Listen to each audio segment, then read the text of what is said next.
Ayan, voice over muna tayo ngayon mga kaibigan dahil maingay dito sa may weldingan. May mga nagga-grinder tsaka nagpupukpok sa paligid. So, ang project natin ngayon ay itong mechanical jack. Sasalpakan natin itong hindi ko ginagamit na socket, size 18. Ikakat ko yan sa gilid, tapos ipapasok ko dun sa may gilid nung pihitan para maiipit niya. Kasi pag winelding mo lang yan sa gilid-gilid, pwedeng matanggal yung hinang pag napabigat yung pinagkakargahan ng jack. Pero yan, pag yan kinatingan na sa gilid, pag sinuksok mo yan, walang kawala yan. Tapos ito yung gagamitin mong pamihit. Yan. Yan yung impact wrench na di baterya, portable. Nabibili lang yan online. Merong 1,000 plus, merong 2,000 plus. Depende sa gusto ninyo. Kayong bahala mamili ng kulay.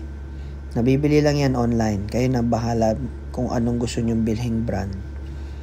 Yan. So, ito, ang gandahan nito, walang tatagas dito mga kaibigan. Kasi mechanical yan. Yung thread lang ang magdadala dyan.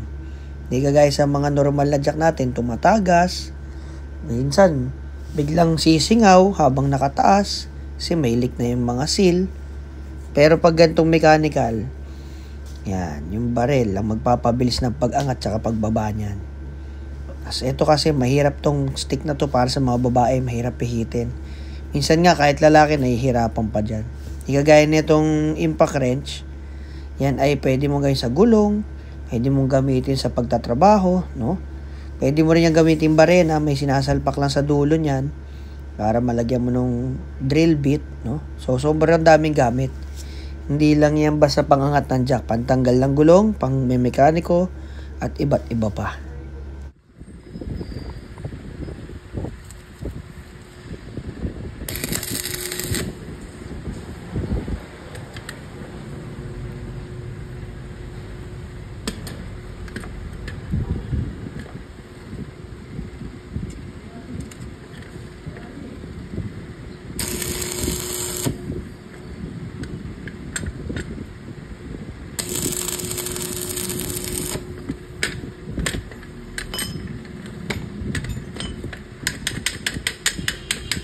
Ayan o. Ilulubog natin. Doon sa mahiwagang lubluban na sinauna. Aluminum eh. Ayos na eh. So kakamayin muna natin siyempre. Gagrasahan mo lang yan kasi sobrang init. Medyo nalusaw yung konting grasa. Kunin natin yung barito na. Susubukan na natin yun. Moment of truth. Hindi po yung naka-pass forward ha. Ayan, tinan nyo yung bit ng paa ko.